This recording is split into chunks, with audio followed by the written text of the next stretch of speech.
Hello, everybody. My name is Lindsay Ferrier, and I am CafeMom's election correspondent. For any of you out there who are not familiar with CafeMom, we are the #1 mom site on the internet. We have about 9 million unique monthly visitors, and we started back in 2006. Moms come to CafeMom for community and content, but they really come to talk. And one of their favorite subjects to talk about is politics. They have all different kinds of opinions, as you can imagine, but we have found two things that they all have in common. Number one, they feel like politicians in Washington aren't listening to them. Number two, they feel like politicians can't understand what their real day-to-day lives are like. We think that's unacceptable, and that's why we started Moms Matter 2012. It's a nonpartisan initiative. It's designed to give moms the information that you need to feel empowered and informed and to go to the polls in November and vote, no matter what your decision may be. To that end, we're having these forums with the presidential candidates. We talked to Newt Gingrich a couple weeks ago, Frank Luntz and I, and today we have with us Rick Santorum and his wife, Karen. Thank you both so much for joining us. Thank you, Beth.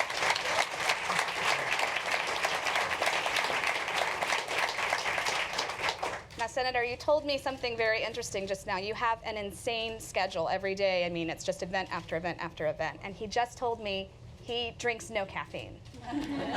How is that possible? Not a good cafe or mom, I guess. I'm a Decaf, I'm right? a decaf mom or dad.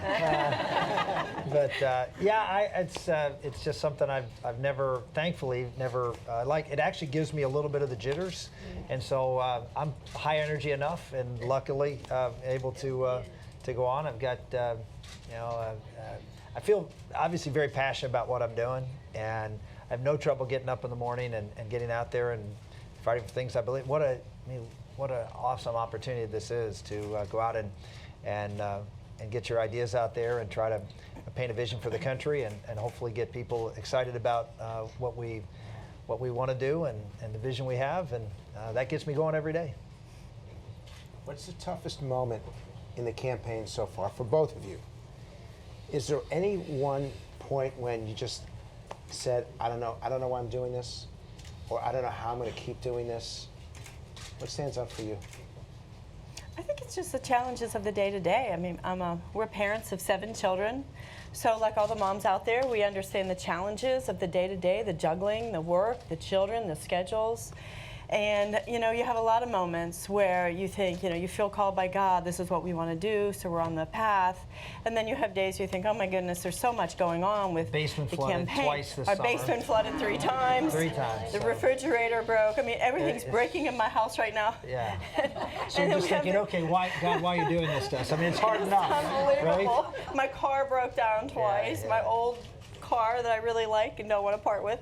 You know, and just funny things, you know, with the children and their schedules, and it's a juggling act. And so you do have days where you think, oh my goodness, what are we doing? Particularly when you're sitting at 2 and 3% of the polls after 6 months of campaigning. And we were for a long, long time. And we just, thought, well, we feel like this is what we were supposed to be doing. And we had a lot of these things happening, and we weren't moving in the polls. And a lot of folks were saying, why are you still in this race? What are you doing? And you're not picking up. And we just said, well, you know, we feel like we have a different message than everybody else out there right now. We're talking about things that nobody else is, and that eventually, if people look at our message and look at our record and look that, you know, we're real folks out there trying to do a job to reflect the values of real folks, and hopefully that will come across. And if it does, great. If it's not, we did our best, and that's sort of the way we did it.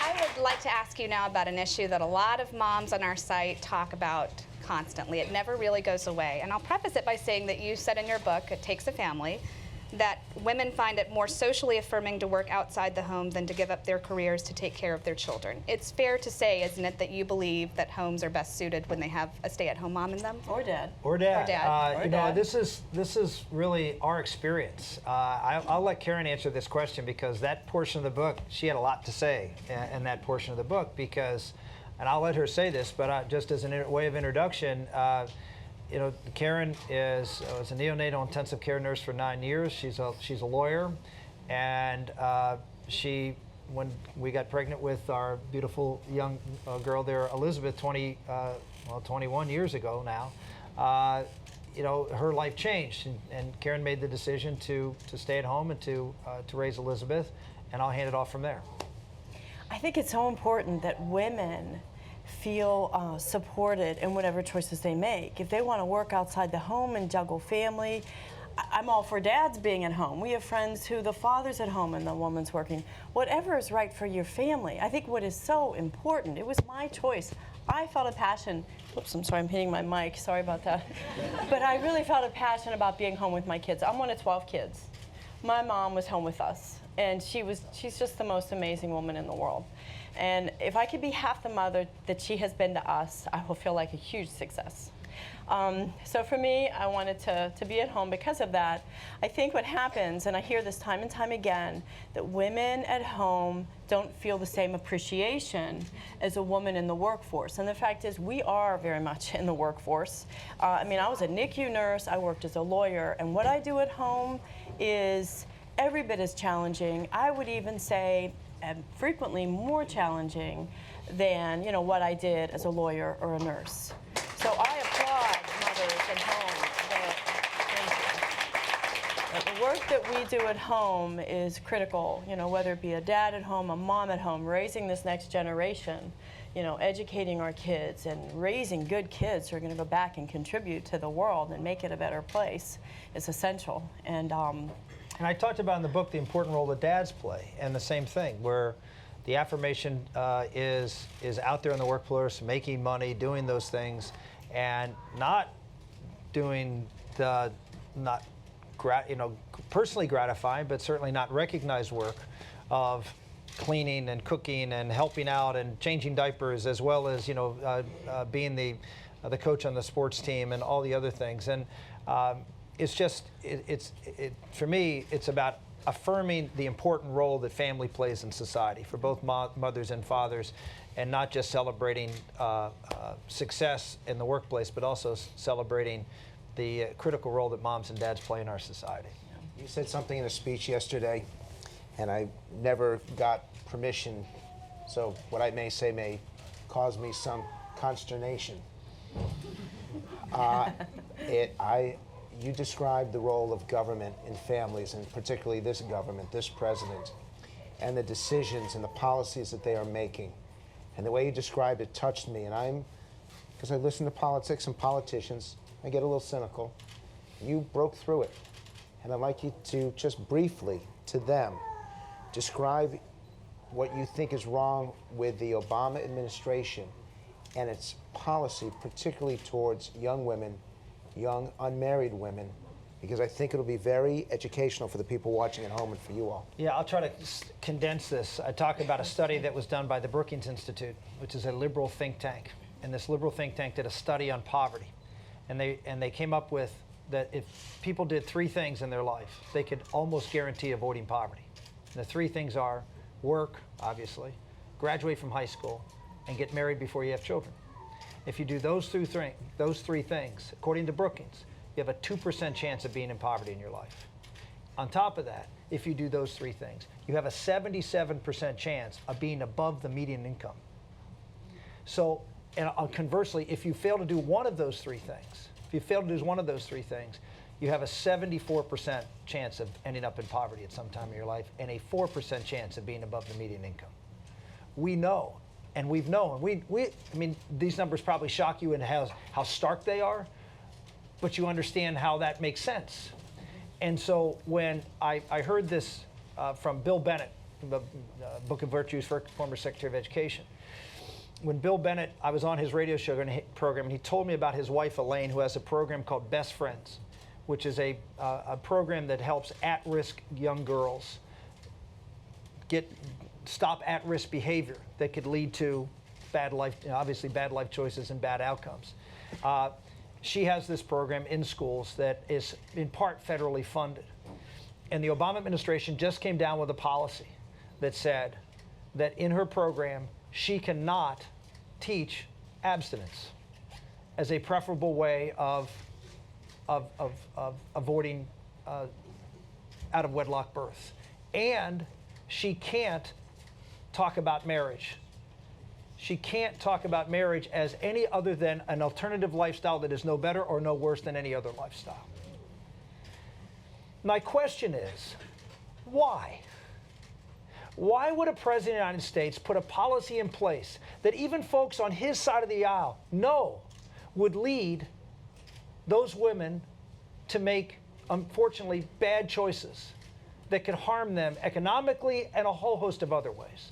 Some have suggested, well, on a cynical side, maybe they want to create dependency, or maybe it's just an ideology.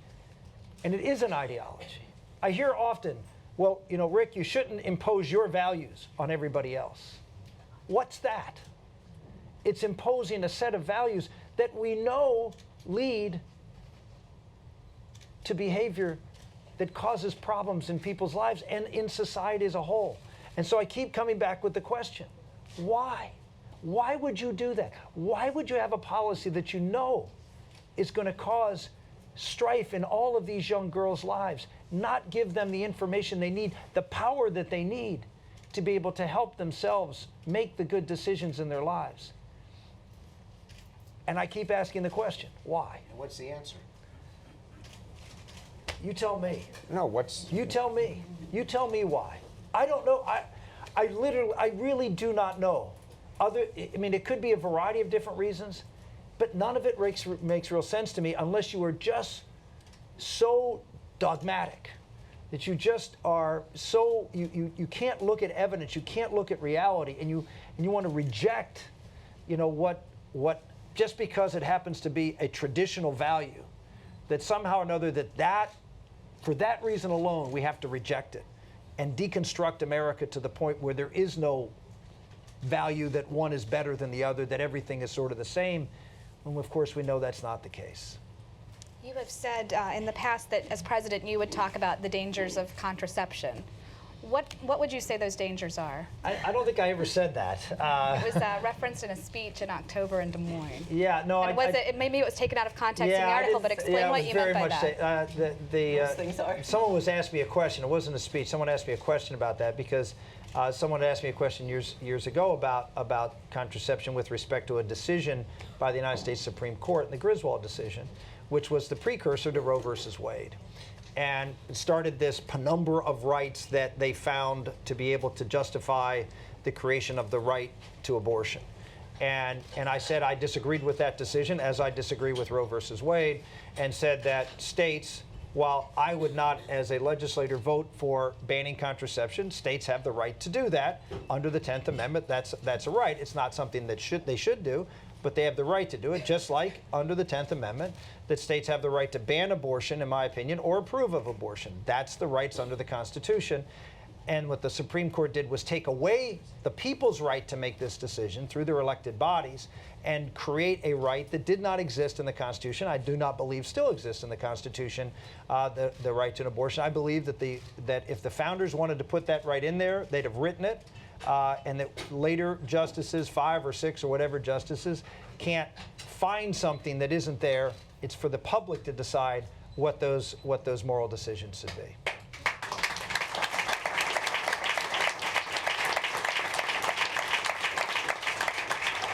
We have a question from a mom in our audience now. Hello, Governor, Mrs. Santorum. My name is Bedelia Murray. I'm from here in Myrtle Beach, South Carolina. I'm also a very proud military mom, and my son is getting ready to deploy to Afghanistan. This will be his 2nd deployment. Recently, I've heard talk of cuts in the defense spending and so forth, and as a mom, one of my greatest fears is that he will be on the front without the supplies or the support that he needs, and he'll be stranded. How will you as president assure me and other military families that our sons and daughters who are in harm's way and serving gladly will have the support that they desperately need? Well, first, thank you for your sacrifice and service, and your young son's sacrifice and service to our country. I'm the only person in this race that said that I will not cut the defense budget, because the defense budget isn't the problem in our budget. 50 years ago, the defense budget took up 60% of the budget. It now takes up 20% of the budget. No objective person can look at that and say, oh, defense is what's causing the problem in our budget. It is not, and it is the most important thing that the federal government does. It's the only thing the federal government can do that no other area of government can do. We can have healthcare programs at the state level and at the local level. We can have education programs, obviously, mostly at the state and local level. But we can't have a military at the local level. That has to be something that's done and should be robustly funded to make sure, particularly in this very dangerous world, that we have the best possible equipment, the best possible training, the best possible system that produces not only the best military, but the best chance that that military can be survivable, and we respect the lives of every one of those men and women in uniform. So you have my commitment. And I did this very interesting because this sort of ties into one of these TV ads that are out there being run against me about earmarks. I just want to say that if it wasn't for earmarks, the MRAP, which has saved thousands of lives, that was built, by the way, a prototype was built outside of Charleston, South Carolina. That MRAP wouldn't exist. There's a vehicle that's the heavy armored vehicle now that can sustain IED attacks and survive. We had up-armored Humvees before that, and our folks were getting decimated.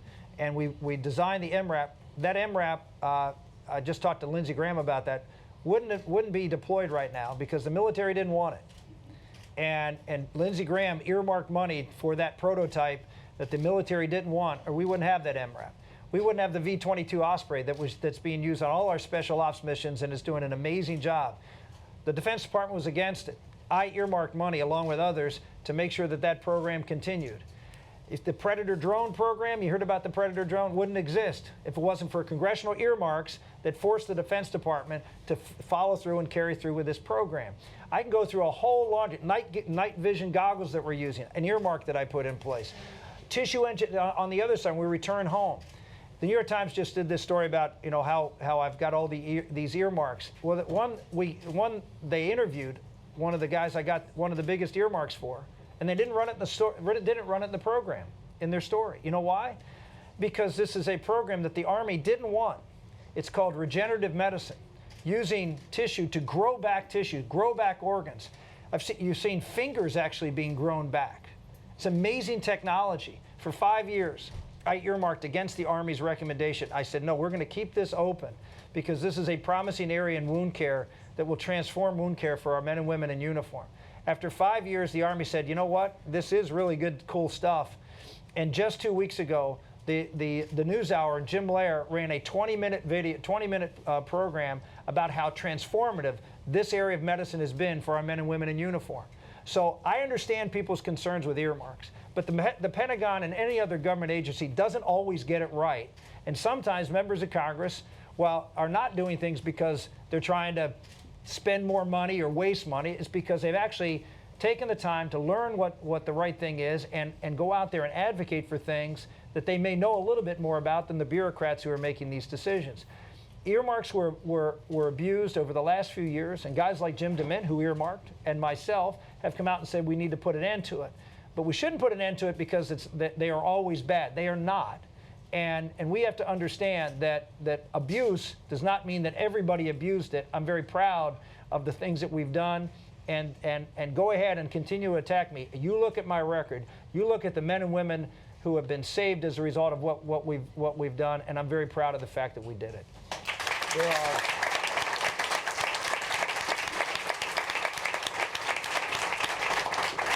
There are a fair number of moms here with children of military age. And you've talked about the challenges with us with Iran, and I want to follow up on her question because her son's going to Afghanistan. You've got 7 kids. And I'm going to ask both of you, how would you feel if that was your child going over there? And are you prepared to send their children to take down Iran before they launch a nuclear weapon? Well, the issue to take down Iran, no. That's never been something I've put on the table. To take out their capability, as the Israelis did in Syria with their reactor and with Iraq and their reactor, is a very different thing than a full-scale invasion of Iran. I've not talked about that. I won't talk about it because it's not on the playbook, anywhere in the playbook. That's not something that we should engage in. But we should stop a radical theocracy that has very malintent, not just for Israel, and not just for our allies in the region, most of whom are Muslims, most of whom are Shiite, Sunni Muslims, as opposed to the Iranian government, which is Shiite. And not just for the West, including Europe and the United States, with their projection of terror, which they have already done repeatedly against the United States and our allies. But this is a country that, with a nuclear weapon as a nuclear shield, will be the greatest threat to peace and security this world has seen in a very, very long time. They are driven by a theology that believes in global conquest. And I know Barack Obama said it was just a little country in the Middle East. It is a very wealthy country in the Middle East that has a lot of oil and gas and is buying a lot of technology. And they can buy off-the-shelf technology and develop them themselves with nuclear weapons. They can build missile technology to deliver it. And they have scores and legions of terrorists. In fact, in Central America, in South America. President Ahmadinejad has just spent time in Venezuela with President Hugo Chavez. They're talking about missile launching pads in Venezuela. There are training camps throughout Central and South America of jihadists sponsored by Iran. This is not a problem that's halfway across the world that we don't need to worry about. These are folks who are aligning with others who want to see the United States domination, if you will, or influence in the world to wane, and they are going to do whatever they can to make that happen, to show that they are the next one on the block. And if we do not stop them from getting this, we will be preventing a war that we have never seen the likes of before in this country. And it's not a matter of taking out this regime. It's not a matter of a preemptive war. It's a matter of taking out this nuclear capability that will change the face of our country. So you wouldn't have a problem with your son flying in that plane that drops that bomb, knowing that there'll be people on the ground trying to take him down?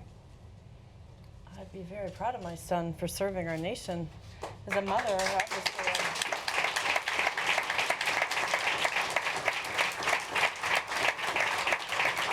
we have two boys over here and that are, one just graduated from high school and has taken a year off to work on his dad's campaign, and the other is in high school, and both of them, are one of their considerations they're looking at is potentially doing some sort of military service. And I have been nothing, as Karen has, encouraging them to do so. It's a great way to serve and honor your country. Which branch? I'm not getting into that. That's their decision. Let's take a mom question now. Hi, first of all, thank you for being a homeschooling family. We're a Thank you. homeschooling family ourselves, and I think it would be exciting to have one in the White House. Thank you. I am the mother of two boys, Yates and Jude, who are, perfectly normal. And then our daughter here was born with Emmanuel syndrome, which is similar to the chromosomal disorder that your daughter has. And I'm curious as to what you think the government's role is or should be in the lives of special needs children. Obviously, it's complicated. She just got out of surgery at Duke last week. There's a lot of needs to be considered. And what do you think the government should be doing to help parents? Well, I'm jumping in here, but feel free to fill in, Karen. Our feeling is that, I'll just take it from our perspective. Our feeling is that we want to do everything we can to care for our child, and to the extent that we can do so and financially do it, we don't only feel an obligation to do it, we want to do it. We believe that those are resources that I can't imagine how to spend them any better than on this beautiful child that is the center of our life and we love more than life itself. And so,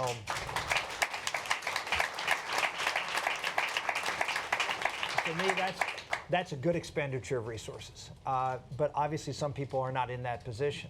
And one of the reasons I'm concerned about Obamacare and government-run health care is that we tend to use, and you hear about this, cost-effectiveness research. And we hear about, proper utilization of resources.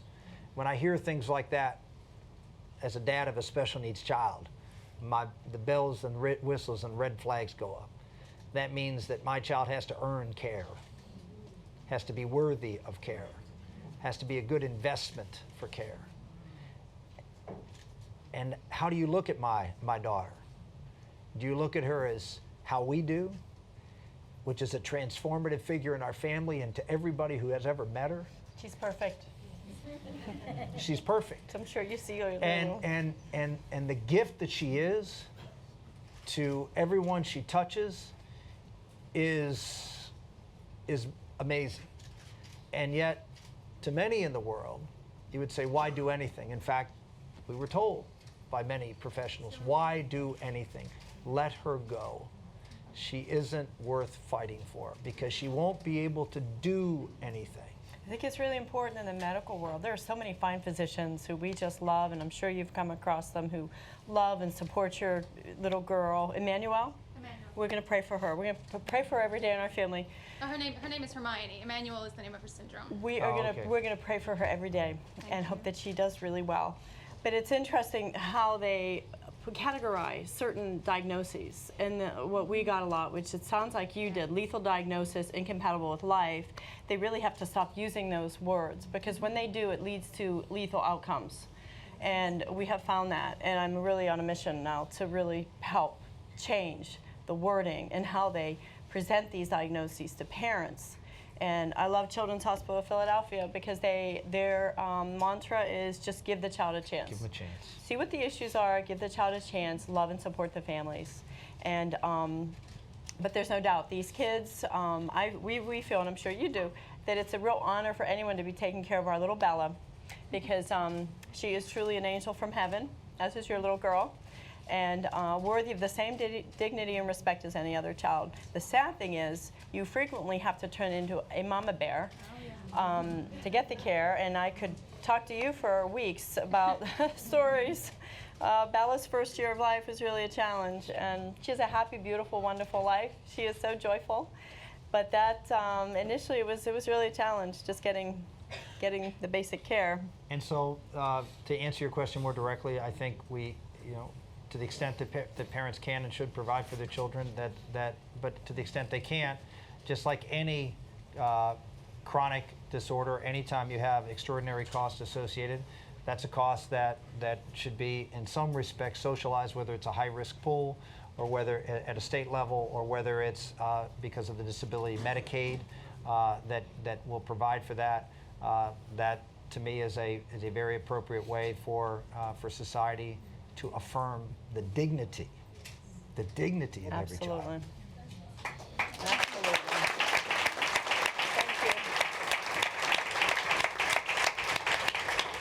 you. The senator has described what he went through in the first 2.5 years in a very emotional way.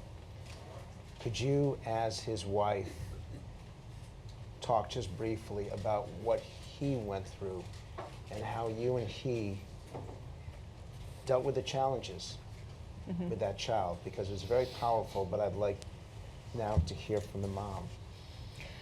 Well, we got the diagnosis on our little girl Bella 4 days after her birth. It was a really hard time. We weren't expecting it, and so it was really hard. We had lost a baby, so that's all I could think about was I can't go through this again. I was very angry. I was really went into a deep, dark hole for 10 days when she was in the NICU, I must admit. I was never going to leave my faith. I love the Lord. I was praying, but it was just, I kept asking why. I couldn't understand. She was in the NICU, and eventually when I let go of the why, there was a real peace in me. Just, God is in charge. This beautiful child is here for a purpose. I loved her with all my heart and soul, and we said right from the get-go, Bella was a part of our family, and we were going to love her and take care of her just like any of our kids. Rick was a little different. He held back a little bit because he had to be the rock, the strong guy, holding us all together. I was totally falling apart. It was a very hard time, hardest thing. For any of you moms out there who've been through this, you know the pain and what a challenge it can be.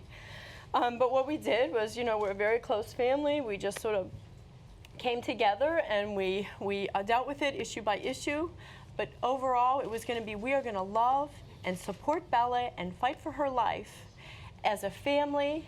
And there were things that happened that I thank God I had been a NICU nurse, because I knew better. When certain things would happen, I would, call the doctor on it or the nurse. And again, we have absolutely wonderful physicians and nurses in our lives, and therapists who we love like crazy because they have, walked this journey with us. But there were some along the way too who it was shocking what we saw with their not treating Bella with dignity and respect.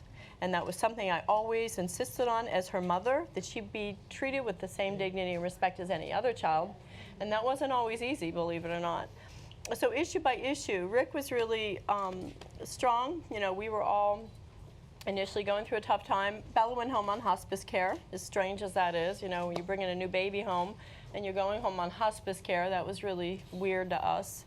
But we got home from the NICU, and we both said, we want to focus on Bella's life. Our children are so dear. They love her like crazy. We came home, and they had a big sign strewn across our family room. Welcome home, Bella. Happy birthday, Bella. And we celebrated. Each day they made a new number. And for 2 years, that big sign hung in our family room. And they changed it every day, and then every week, and then every month. And We had a birthday party every day for a while. we did. We did. So we celebrated her life. We were told every she was, moment. and then we did. Then we got confident enough to do every week, and then we got confident enough to do every month, and that's just sort of the steps you take. So there were a lot of hospitalizations first year, but to make a very, very long journey short, Bella is this amazing girl. She's 3.5. No one said she would live for 3 hours. And she is joyful and happy, and she is at Great the center life. of our lives. It is the cutest thing. I have all these pictures in my mind as a mother. One day I went into my room, and my 2 little boys, Peter and Patrick, were playing cards, and they had Bella in her little chair right there with them, little cards in front of her. And if they're playing piano, Bella's there playing piano with them, and she's in the kitchen. We all love to cook and bake, and it's very much at the heart of our home, you know, all that. And so she's right there, and she's a great blessing. And she loves her dad a lot. I mean, She does. She has him wrapped around her little finger. He just melts when he's around. but she does too. She really loves me too. And it's not just that I love her. She I does. do love that you've brought your kids on the campaign trail with you. I mean, we see them at a lot of events. There are 4 here today. And you said that this is almost like a living school lesson for them. It is. Tell me really how you're education at its structuring best. that. Well, our children who were in school, the schools were great. They allowed them to have, 2 weeks off. And they're being really good keeping up with their assignments. Well, not really. Their assignments, You know you're on camera. their assignments are going to the campaign office and making phone calls to all of you. They're working very hard. Yeah. And it's great. It's hands-on learning. I mean, just learning about the difference between a caucus state and a primary, and the whole journey, how presidents are elected, and just history and geography. And so it's been a lot of fun, and it's really been a great education for the kids. They've done a great job. Our daughter Elizabeth, for example, spent 6 weeks here in South Carolina traveling around doing events. My son John spent a week and a half in New Hampshire, a couple weeks in Iowa working on the campaign, and while the other ones were in school. This was last semester. This semester we sort of gathered everybody together and decided to spend time, come down here in South Carolina and really sort of plant our flag down here, and they've been a great boost and encouragement to me just having them with us, because it can be a lonely travel out there day after day on the road, and not seeing your kids, and having them here has been great. I think it's really neat to watch these children and as we're raising our kids, you always want to raise them with the spirit of service. The kids have done a lot of mission work and clothing drives and food drives, but they are being raised with the sense that life is not about them. It's about serving our Lord. It's about making the world a better place. It's about going out of your comfort zone and giving to make the world a better place. So this is hard work. The kids are working hard, but they know this is for, to make our country a better country. Something bigger than yourself. Yeah, it's pretty neat. Let's take another question from a mom now. Good afternoon, Senator and Mrs. Santorum. Welcome back. Hello. My name is Magda Aguila. I live in Greenville, South Carolina. I have been supporting the senator since he announced his exploratory committee. Oh, thank you. My youngest son is gay. I debated for the longest time how to handle my support of you, because what he's been hearing is, Rick Santorum hates gays. Interestingly enough, we had a short conversation, and he said, well, actually, I don't have any problems with his stance on gay marriage, because I don't believe in gay marriage. But I still have that sense of guilt, because his friends react to what they hear. Yeah. Help me. Yeah. How do I deal with that? Go ahead if you want to jump in. First of all, thank you for that question. And you as a mother, beautiful mother, we all love our kids unconditionally. And as Rick's wife, I have known him and loved him for 23 years, and I think it's very sad what the gay activists have done out there. They vilify him, and it's so wrong. Rick does not hate anyone. He loves them. What he has simply said is marriage shouldn't happen. But as far as hating, it's very unfortunate that that has happened. A lot of it is backyard bullying, where people come up to us and they'll say something, and then we'll ask them to give an example, and they can't even provide one example as to why they took the position they took. You can take it from here. Well, no, Karen's right. I mean, this is not an issue of not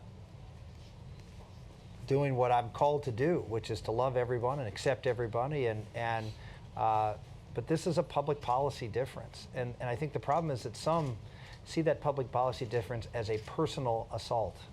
That because I believe that marriage, which has existed before governments existed, marriage existed from the very beginning of time. It's the way we were meant to be. It is not just that, but it is what I believe governments, and the reason governments include marriage in their laws is because we need to encourage what is best for mothers and fathers and children, which is for them to be together and to give every child their birthright, which is to know and be loved by their mom and dad.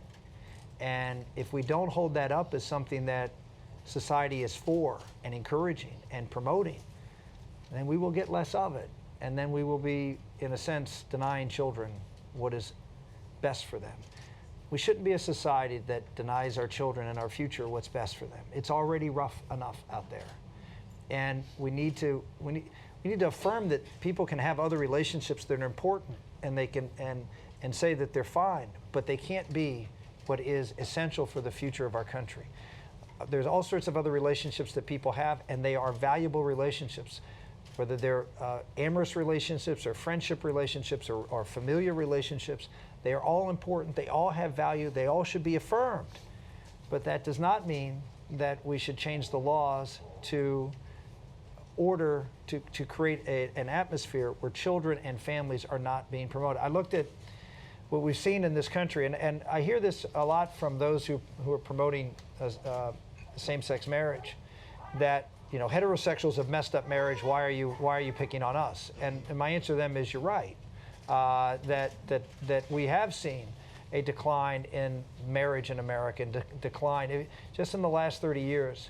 We've gone, this came out just the other day, we've gone from 71% of people over the age of 18 being married in our country down to 51%. And a 5% drop in the last 5 years, which is the fastest drop ever. And you can't say that what's going on in the public and in the culture doesn't affect marriage. It does. It affects people's attitude towards marriage, their desire to marriage, what they see marriage is. And if it's not something that has an intrinsic value or worth, then you'll get less of it. And we see this going on now. And so I would agree that there were problems with marriage before we had this debate. But this debate, in my opinion, isn't helping. And what we need to do is refocus on trying to promote men and women coming together and having those strong bonds, supporting men and women in marriage. I use an example in my book. I wrote a book called It Takes a Family. And in one of my chapters in the book, I talk about a project that was done in Chattanooga, Tennessee. It's a city, as you know, in East Tennessee, where they found out through the demographic research that was done at the census that they had I think the largest, highest divorce rate in the state. They had one of the highest out-of-wedlock birth rates and the highest single parenthood rate. And they were stunned and amazed that this cute little town in the Smoky Mountains would have this problem.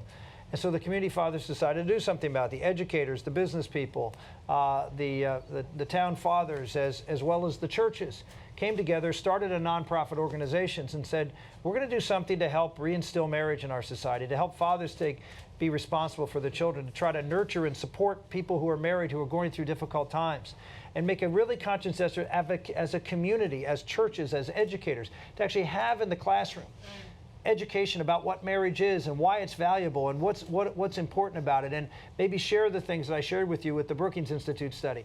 Those are the kinds of things. Information is a very powerful thing, and having community support and nurturing for is absolutely essential for setting expectations and as what people should be doing in their life. And of course, you have a popular culture that sets a very different expectation.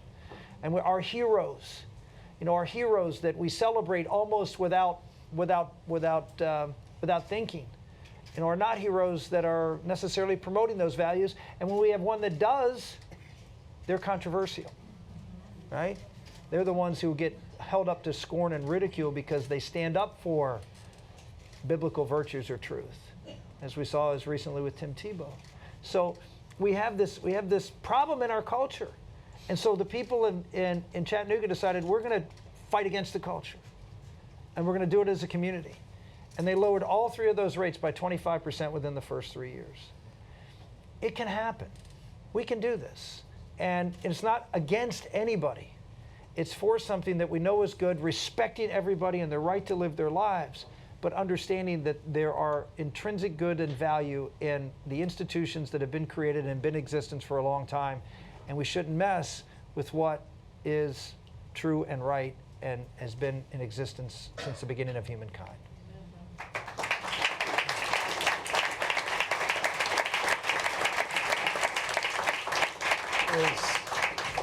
Is Tim Tebow a hero?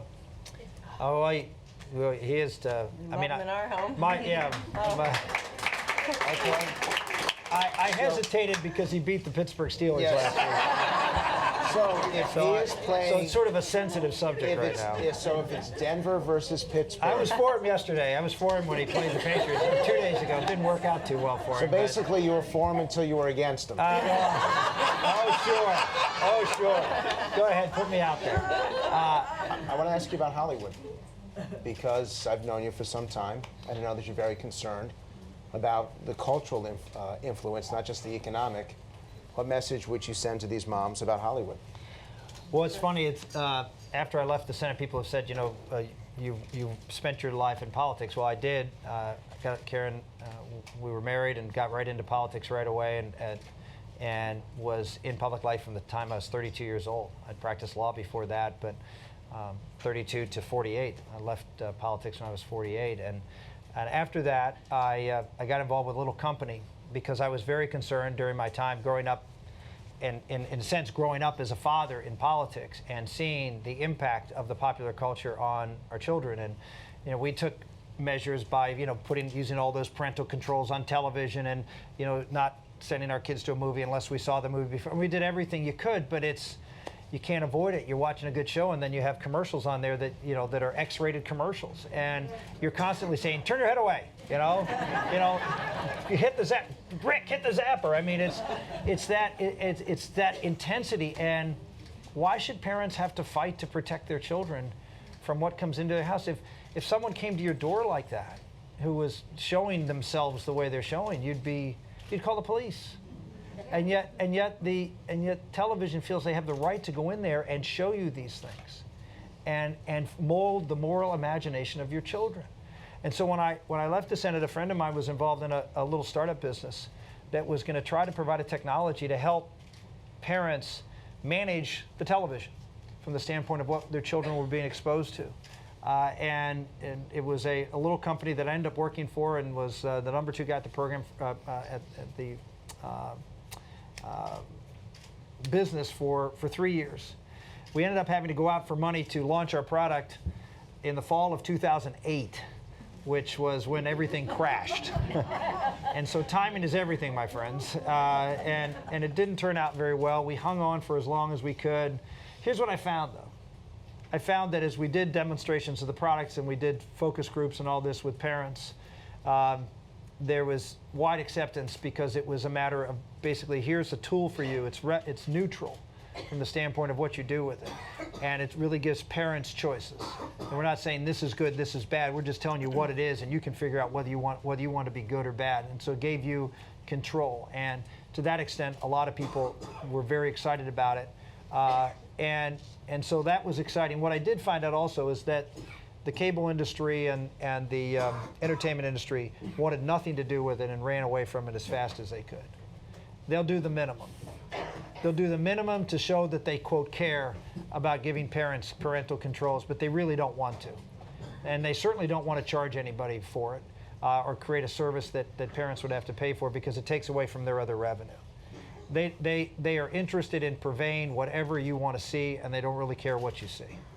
And to me, that was a bit of a chilling understanding. Well, here's an interesting thing I found out, because I was talking about, look, this is a great product. You know, you have people that, your parents that are I know desperately want something that can help them manage it. So when they're, 6-year-old or 8-year-old or 10-year-old is there watching television while they're making dinner, that they don't have to worry about not just what's on the show, but what's on the commercials that they're watching.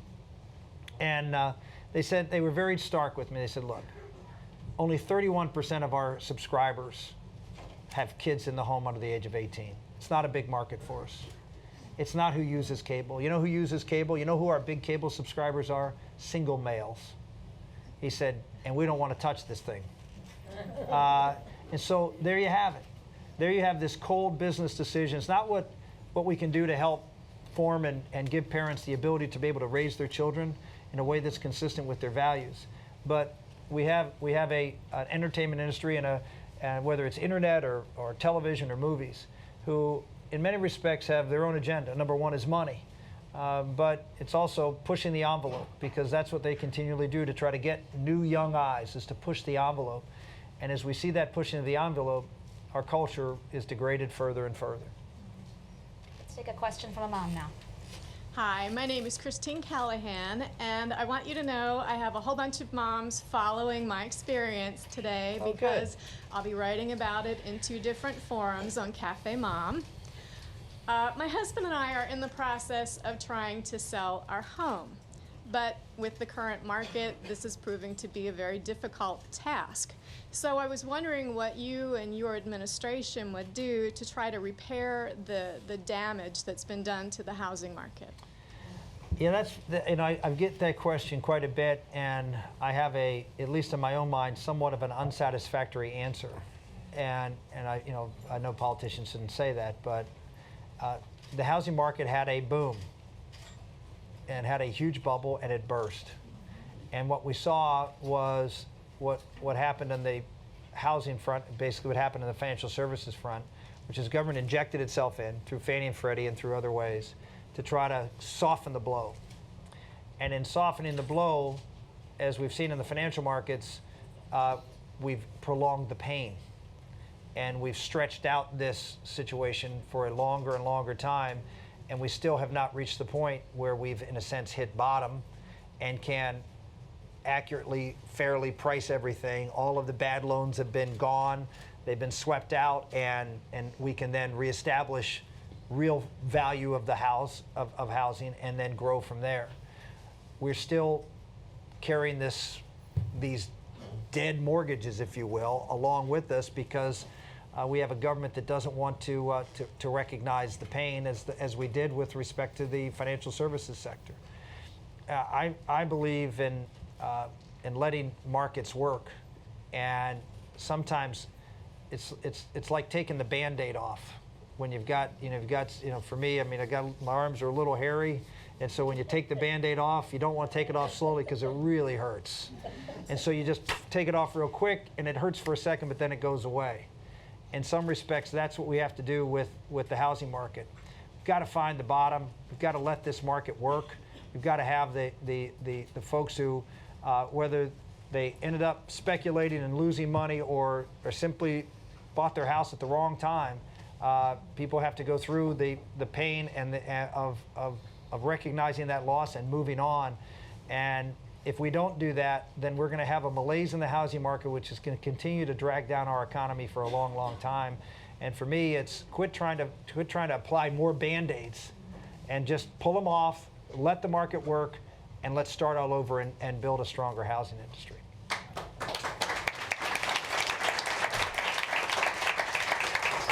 I think you just broke news about the hairiness of your arms. Here, I can show you if you want to see it. No, really don't. There you go. But now I understand the sleeveless vest. Sleeveless vest, yeah. He had to shorten the microphone for me. I'm a little shorter than the other people were. Thank you for being here today. Real excited to meet you guys today. Thank you. My name is Becky Reckelhoff, and I'm from Camden, South Carolina. I'm Becky. And we're gonna go back. I'm gonna go back to a subject the mom was talking about, how you all homeschool and they homeschool. We're one of those families as well that homeschool our children. And many families are turning to homeschool, homeschooling their children to give their children a better education than what they feel is out there.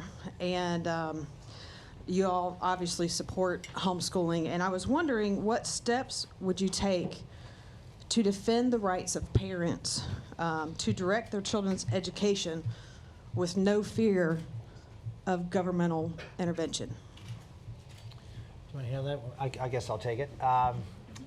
My feeling is that, and I've said this at all of my speeches when I talk about education, that we should have an education system that serves the customer of the education system. And the customer of the education system is the parent, because it's the parent's responsibility to educate your children. Now, we have been conditioned by a society that believes that at a certain age it's no longer your responsibility, that you can sort of drop your kids off at the public school or at the private school or whatever, and someone else's job to do this. But of course that's not true. They're still your children, and you have the responsibility of making sure, because they're your children, that they are provided for in every way as a child, whether it's their food or whether it's their transportation, whatever it is. I mean, and education is certainly a big part of it. You educate your children from the moment they're born. You teach them their ABCs, you teach them everything. And it doesn't stop because you have somebody helping you. You need to be, I think, reminded, as we were, that if parents don't engage, then you're turning over your child to be raised by people who may or may not share your values, who may or may not do what you want and believe is in the best interest of your children, which of course, why would you do that? Other than the fact that you have to, because you have no choice. And this is the frustration of a lot of parents in America today, that they don't feel like they have any choice, that they're sort of stuck. And we have an education system that focuses in on the education system. They don't focus in on your child. They talk about children. And I understand that we have a system that needs to educate all children. But we have businesses in America, large ones, that provide services to millions, probably more people than the education system does children. Yet they have a motto in every business. Who comes first? The customer. That is not true in the education system in this country. Either the system comes first or the employees come first or whatever it is, but it's certainly not, and it maybe is the children come first, but it certainly is not the parents. And it's certainly not the parents, and what we can do to work with parents so they can get for their children what they believe their children need to be successful, and successful not as society necessarily sees successful. Because you know what? Society may see, and let's look at No Child Left Behind, which, yes, I know I voted for, but I'd repeal if I had the chance, which I hope to if I get elected president. But society said what's really important is academics. What's really important is academic accomplishments. But what if you're a parent who believes that, yeah, academics are important, but you know what? I want my child to be raised with a deep, rich faith. Or I want my child to be really good and virtuous, and that's really what is more important to me than how well they do in a particular subject. Maybe those things are more highly valued by the parent. And why not? As you said before, that the three things you have to do to be successful is work. That's a values that parents want to instill. It was instilled in me, and a very important part of a set of values. Hard work, honesty, integrity, all of those things. What makes you a better, how many people will hire the hard worker who's got integrity and honesty and loyalty and maybe a C student, or you want the one that's the A student that doesn't have any of those values or virtues? Who's going to hire the A student? Then why do we just focus on the A? Why do we have an education system that doesn't provide the parents with an environment that focuses on the things that we know lead to success in America? And it's not just academic achievement, but that's what the entire education system is focused on. And it's not focused on what's best for mom and dad and for the family. it's broken. And people say, well, what can you do about it at the federal level? Not much, to be honest with you. What we can do is we can, as I said, repeal No Child Left Behind and get the federal government out of the way of education. But one thing I believe in, and I think you've maybe have seen a little bit of this today, is I believe in getting up and telling people what I think. And sometimes that gets people mad, but you know what it also gets them doing? Talking. And I think it's really important that we have national discussions about what we really want our country to be. And talk about important things. Talk about a real fundamental reform of our education system and empowering parents to start I hate to use the term revolution, but maybe that's what it needs. Parents need to unite and say, we're not going to take this anymore. We're not going to be told what our children are going to do, how they're going to do it, whatever. We demand for the hundreds of billions of dollars that are spent on the education system that you give us an education system that meets the needs of me as parents and what is best for my children.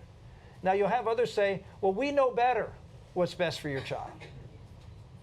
I remember this debate, this was a few years ago. You may remember Ira Magaziner. He was the guy that designed the Clinton healthcare plan way back in the mid-90s. And he was on Meet the Press with Phil Gramm, the great witty Texas senator. And they were on going back and forth about the Clinton healthcare plan and about who cares for this and how good this is for your kids, whatever. And my Magaziner finally got frustrated. He says, I care for your children as much as you do, Phil.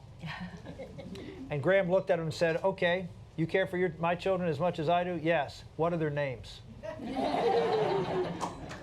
You see, you know your children's names, right?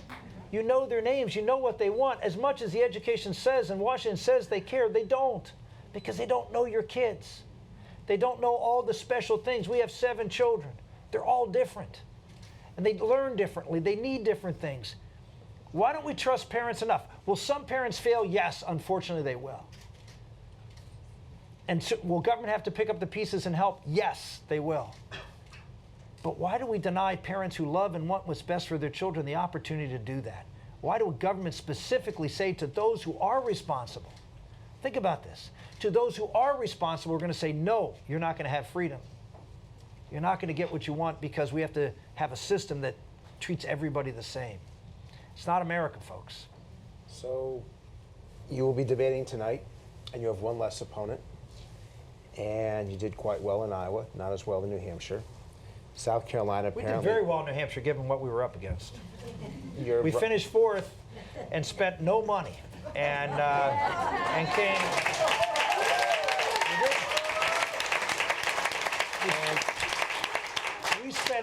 We spent no money. Everybody else spent millions. We spent nothing. We were at 2 points a week before the primary, and we ended up finishing 4th place, ahead of the other 2 conservatives in the race, Gingrich and Perry, who spent millions. So I think we did exceptionally well in New Iowa's still in the Hampshire. process of certifying the race, too. Yeah, and Iowa, still by the is way, talk Rick might have won Iowa. Yeah, we're going to know within the next 24 hours what the results are in Iowa. Results were, and they're still not. It's still very much an open question. Lots of votes have been shifting around there, and so this may be a very different environment come Saturday than what people think. So how do you, with 3 conservatives, how do you, with 3 conservatives in the race, Ron Paul has the libertarian vote, Mitt Romney has the establishment vote, how do 3 conservatives, how do one of you emerge when there's still a Newt Gingrich and a Rick Perry? Well, for some reason, it seems the press wants to declare this race over as quickly as they can, and certainly the Republican establishment does. I mean, they're all lining up saying, "Oh, if one of these guys doesn't win in South Carolina," Mitt Romney tied in Iowa, having campaigned there for 6 years and having spent millions of dollars, and I spent $30,000 on television in Iowa. He came in 1st place in New Hampshire, where he's lived for the last 6 years. And spent an enormous amount of money and hired everybody who is anybody in New Hampshire to work for him. And 53% of the people who voted in New Hampshire were not Republicans. Whoa. How many people knew that? Surprising, isn't it? Yeah, see, the press doesn't want to tell you that. Yeah. Yeah, that only 47% of the folks who voted in New Hampshire were Republicans.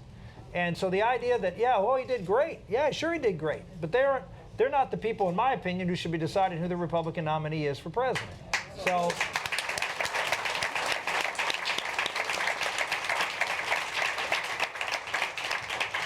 And so all of a sudden now he's the guy. Well, that's just, and of course that has an impact on South Carolina. Why? Because people are watching the TV saying, well, he's the guy.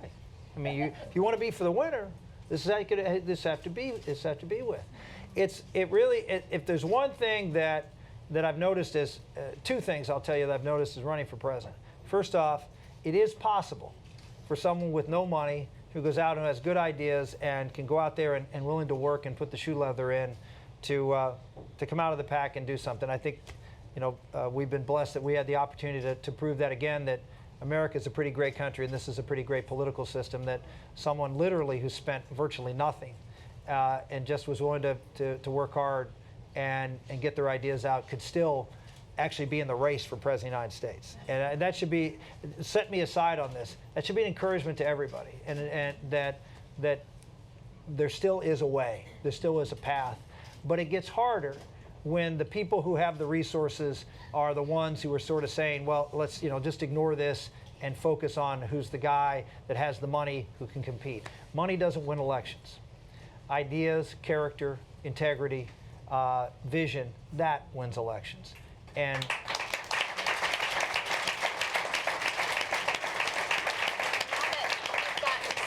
important endorsements from social conservatives. We did. I'm starting to read in the papers that South Carolinians are starting to say that they think God might be on your side. What do you have to say? Is God on your side? Hopefully God's on all of our sides. That's where I am. Yeah. We all need God on our side, and as Karen and I are very clear about this. I mean, we pray for everybody in this race because we know how difficult it is. This is something that we've been doing for years in our family, is that we always pray for our opponents, what Republican, Democrat, doesn't matter, because we know how hard it is. It's brutal. It's brutal. It's really tough on families, the time away, the things that are said, the nastiness, as here, the vast majority of people here are wonderful, but you run into people who aren't so nice sometimes, and it can make it not so much fun, particularly with your kids and what they have to go through sometimes with the charges and the assaults. So Getting back to that endorsement, that's an important point to make. Okay, my campaign manager here is going to focus me on this. Go ahead. No, look, it's important that it was really unprecedented that these folks got together. I talked to several people who were on their way down, and everyone thought it was sort of a waste of time because you put a bunch of Christians together, you can't agree on anything, right? So the fact that here they are, and they came up with a very broad consensus, like 75% of the folks decided to come out and say that we're going to support this and sort of give an endorsement, and several people since have come out and individually endorsed us, was I think showed how important this race is for conservatives, that we believe that we have to win this race by having a mandate for the kind of change that is necessary to restore our constitutional principles back to this country, and to get the kind of bottom-up solutions to problems that made America great, believing in free people, free markets, faith, family, and freedom. And that if we don't do that, if we don't have that stark contrast, I use at my talk the other day, I talked about how back in 1980 we were going through a similar election with Jimmy Carter and the economic malaise and the stagflation and the disrespect around the world. And the experts came down here to South Carolina and told South Carolinians they had to vote for someone who could win, because Carter was so bad, we just had to win. And all anybody should care about is winning. And they promoted somebody named George H.W. Bush. And then the other choice was a guy named Reagan. And everybody looks back and looks at Reagan and says, oh, wow, Ronald Reagan. Well, when Ronald Reagan came to South Carolina, he wasn't Ronald Reagan. He was just the governor of California, former governor of California. He isn't the Reagan we all know now. But South Carolina saw in Reagan someone who could be that person, and was willing to buck the experts and the pundits and vote for what America needed. And as a result, it made all the difference. And that's what I've been encouraging South Carolinians to do. This is a state that has strong American values, conservative principles, and all I ask you to do is vote your conscience, vote those principles. America needs that voice from, if they're not going to get it from here, where else are they going to get it from? So don't be afraid to go out and do what you believe is right and not worry about deferring your judgment to folks who are the political pros who don't care about the issues you care about. He'll say vote your conscience. I say vote for my husband. He's clearly the best guy in the world.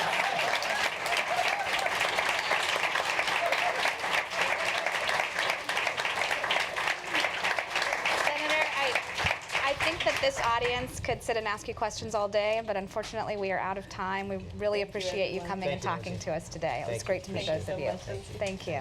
Thank you, Kate.